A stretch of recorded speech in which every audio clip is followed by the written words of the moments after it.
Hey guys, welcome to another Raid Shadow Legends video. It is time to show you my arena team. This is my kind of push team. I'm going to do two videos back to back really, one showing my push and one showing my defense team. But my defense team kind of jumps in as a counter to certain teams, which is I'm going to show you. So actually I might just do it as the two teams in one video, sorry. So yeah, let's just crack on. What I do, I play a slow nuker strategy, which a few people on Twitch have asked me to do videos on, hence why I'm doing this. Mainly using Prince Kymar. So say my two nukers at the moment, I'm using Gurptuk, who's running at 135 speed, and my other nuker AoE is Kandrafon, running at 166 speed. So both very slow, but it works absolutely fine. So really the main strategy is using Kymar. Now Kymar is a beast, guys, like honestly probably one of the best champions in the game for me. He's running at 287 speed. I could do with getting him a little bit higher. He's just, I could do, once he gets to 300 I'm pretty safe for getting him in second pretty much every time, but you really need this guy to be going second. You need that accuracy to be huge, so I could get this higher again. I've not really glyphed him properly yet, so I think I could easily get this to 300 and something, and I'll get his accuracy up to 600 pretty easily. But I've managed to keep the rest of his stats pretty good. 2.7k defense, decent amount of health, so he's fairly chunky. He's got the crit rate in as well to hit those poisons just later on, but really all you're focusing on here is 300 plus speed if possible, and a good healthy amount of accuracy, because you're actually, rather than using him for his A3, we're using him for his A2.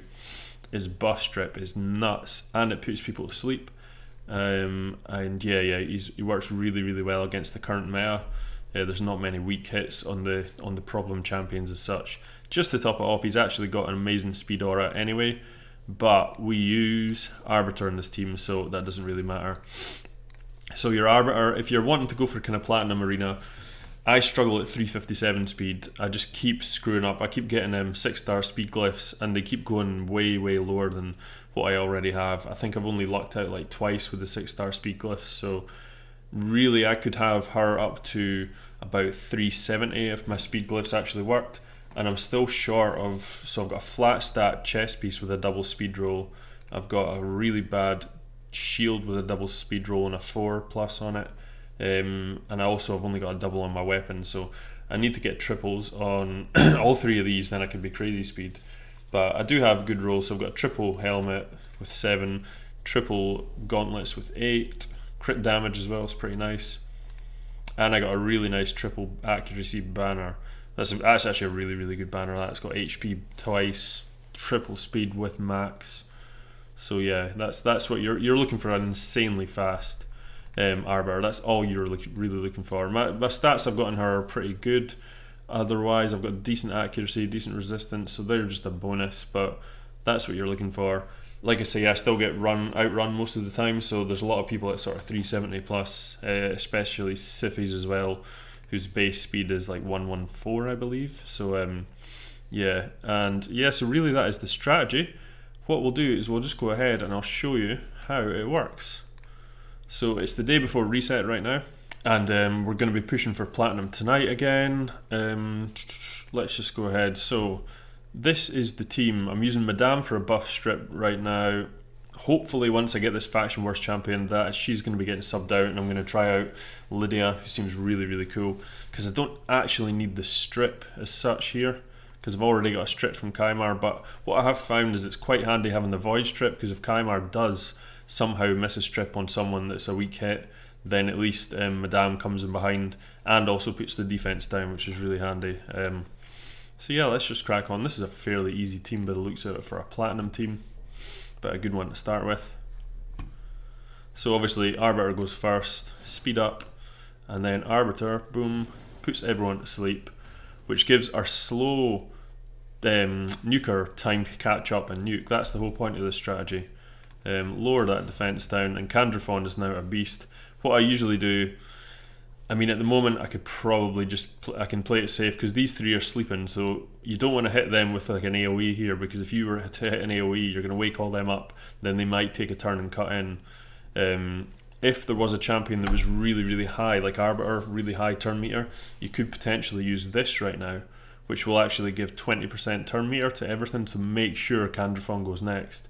But in this instance, because they're all sleeping, I'm just going to literally A1, lower the turn meter of Lysandra, and boom, it goes on to Candrafon, and then we nuke for the win, because he's a beast. So that's how easy it is, guys. So let's do it in some practical applications.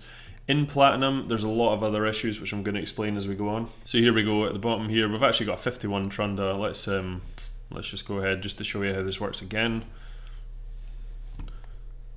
So speed up. Raid is being laggy right now. So there we were cut in by Siphi, but that wouldn't have happened if Kymar was 300 plus speed, so that was the problem I was explaining there. But the good thing is he's coming just now anyway. He should be able to strip everyone like a beast. And then we have, if you look at the turn meters of our champions we're facing, Siphi's really low, we've got Trunda's pretty low, we've got, yeah, the closest one here, so I don't really need to use this, I don't want to waste it. So what I'm going to do is just put a weaken hopefully on, maybe not. And then I'll put some drop defense on these guys and boom, down. So again, yeah, if I get my Kymar to 300 plus speed, that should not happen again. Shouldn't. So here we go, we've got the Mad Crow. Let's have a go at this one. I think he's got quite a fast arbiter, so incidentally, if I do not go first, I've pretty much lost. Oh, there we go, managed to go first. So this will be interesting to see if Kymar does get cut in on. Nope, see, he made it, so he was alright. Siphi's really, really fast in this game, so there we go, put them all to sleep. Put down there. We have got Arbiter, who is now pretty fast. So really, I could put the 20% turn meter, but if I'd use the A1, the chances are I'll lower the turn meter with Evil Eye. Nope, resisted both of them, so that was a bit of a mistake. I should have just used the turn meter, but it turns out that Candrafon was already at the right amount of turn meter, so boom, take them out in one shot.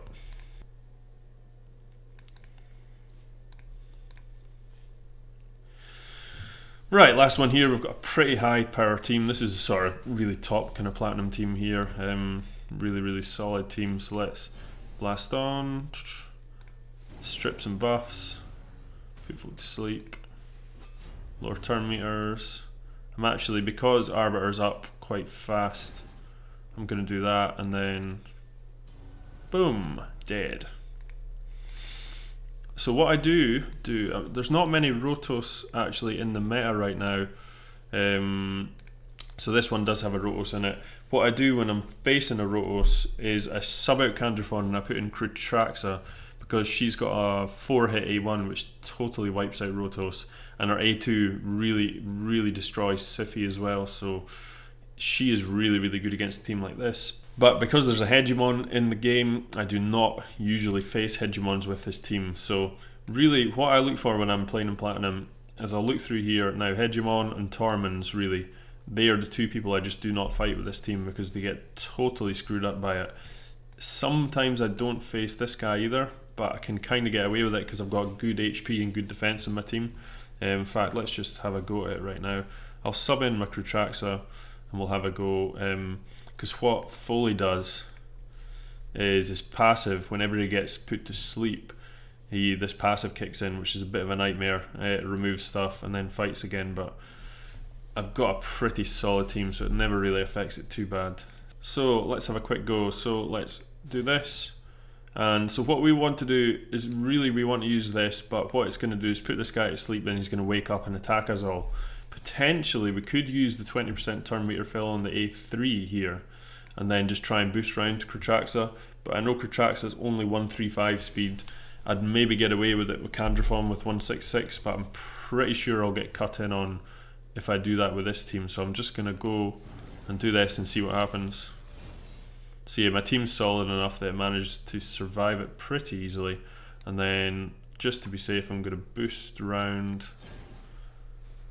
then I'm going to strip some buffs, then I can just pick off who I want. So Arbiter is she is the reviver, so we want to take out her first, and then to be safe we want to take out the guy that can kill us, And then Seeker and Warlord are pretty easy to deal with now.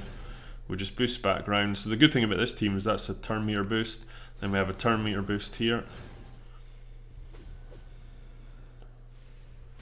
And then hopefully we can maybe put a couple of True Fears on. Perfect. Another turn meter boost, and that boosts us all the way back round to this. And then back to Krutraxa. Because I've used his A3, she's got both her abilities again, so I can just go boom and boom. Krutraxa is really, really good, by the way, like super, super powerful. Okay, so that is the team. Now, my defense at the moment, now this is going to be a bit surprising to people, but I'm using Gurptuk. Gurptuk is really, really, really good just now. I think people are going to get caught out by him. They see a Gurptuk in the attack, and my battle log is, well, there I lost to RC Hunter, but generally, as you can see, it's much more wins, and this is all at Platinum, you know, it's much more wins than it is victory, so people are really, really getting caught out by this. So how did I build him? I'm actually using this set, Deflection. It gives 20% defense and HP and a 25% chance to deflect one debuff onto the attacker. So it's a real resistance heavy kind of set. He has a resist aura for 50 in all battles, but if you look at his passive here, allies under poison debuffs inflict more damage, but they also get an extra 15 res for each poison debuff on them. So he's going to be putting on 3 with this A3, and they're only 2.5s now, which is much better than it was before. So suddenly there you're getting 45 res there, and you've got 50 there, so that's 95 res. Plus on the masteries of all the guys, we're using this one, which is Stubbornness, and that gives resistance by 10 for each debuff up to 30. So you're going to get 30 plus 35, no, 45.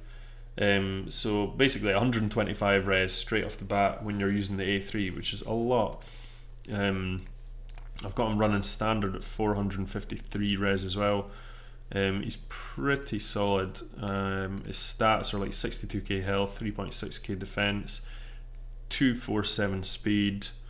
His accuracy, it's hard to get good accuracy with all these other stats, but I could do with that being a bit more, because I really do quite like the block buffs, but beggars can't be choosers.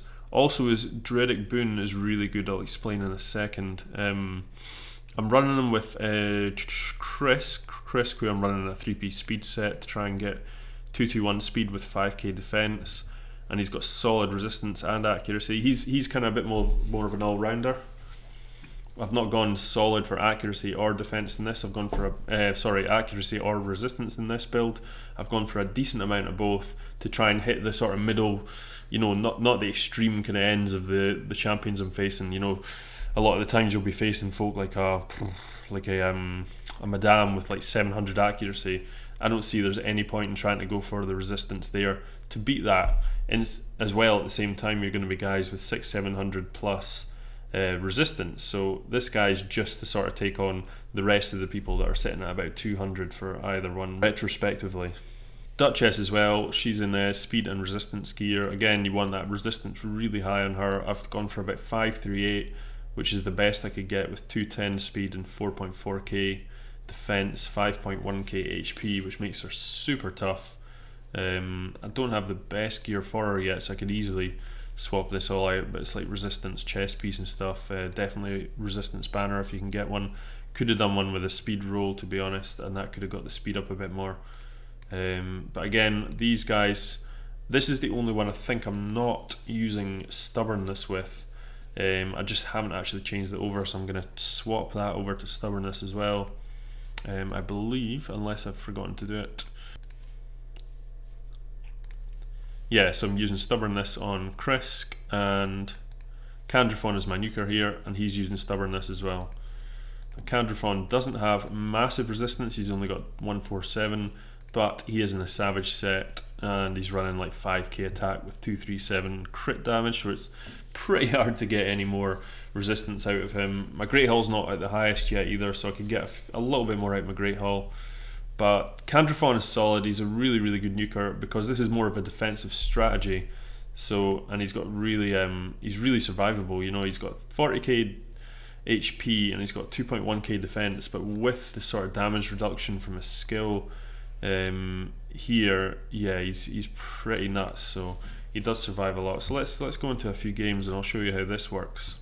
So let's take the top two teams here. We've got their two troublemakers are Hegemon and Tormund. That's the people we do not face with that first team, because Tormund will freeze all my guys because they put buffs on right away, and Hegemon might lock out my important guys right away as well, so they are just a nightmare to face, and it's a bit of RNG whether you win or not. So this is my defense team, but like I say, I actually sub these guys in as my offense when I face teams like this. So let's go ahead, and the good thing about this is you can pretty much run it on auto. It is more advantageous to do it manually, don't get me wrong, but I tend to run it on auto, and more often than not I will win.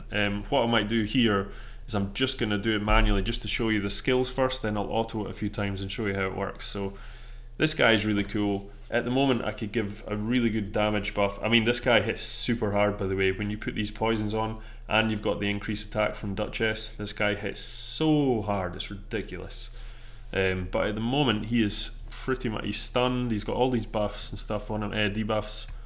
So I'm going to use the A2 to do this, so it means it actually gets a turn, and I'll put block buffs and block debuffs and attack up, and let's go for an A2.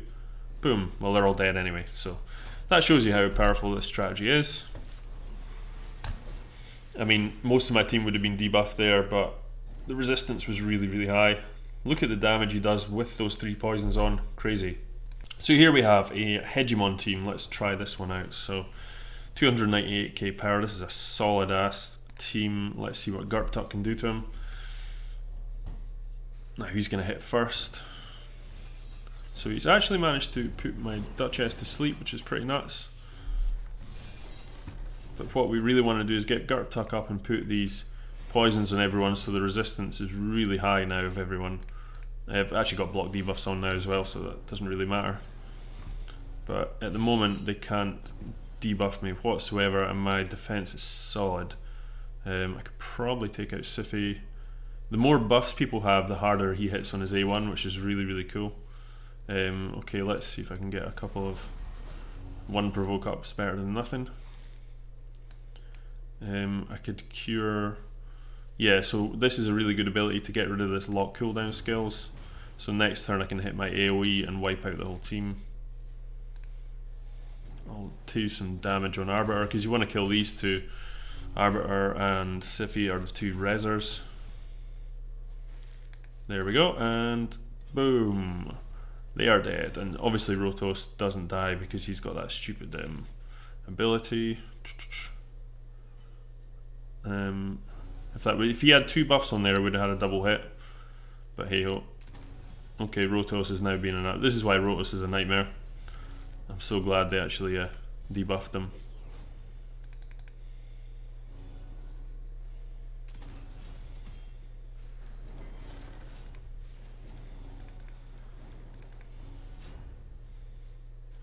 Right, crazy game, but you get the drift. I did win that one. Rotos kind of took over a little bit, but that should have been a lot easier than it was.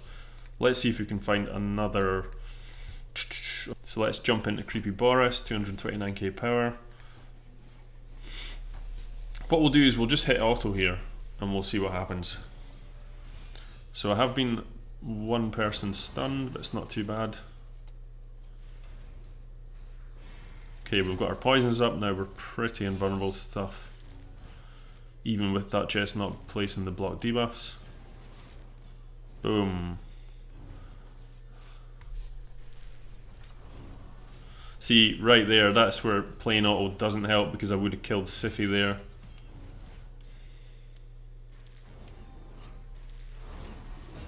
Okay, we've got the provokes on.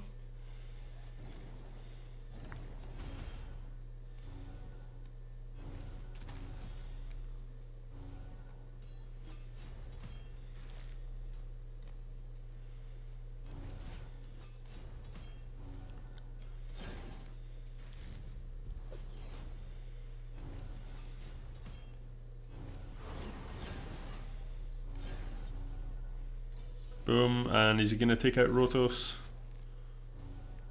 Oh no. Look at that, we actually won on auto. Yeah, it does. We would have won a lot easier if I hadn't done that in auto, but we still got the win. It shows you what this team can do.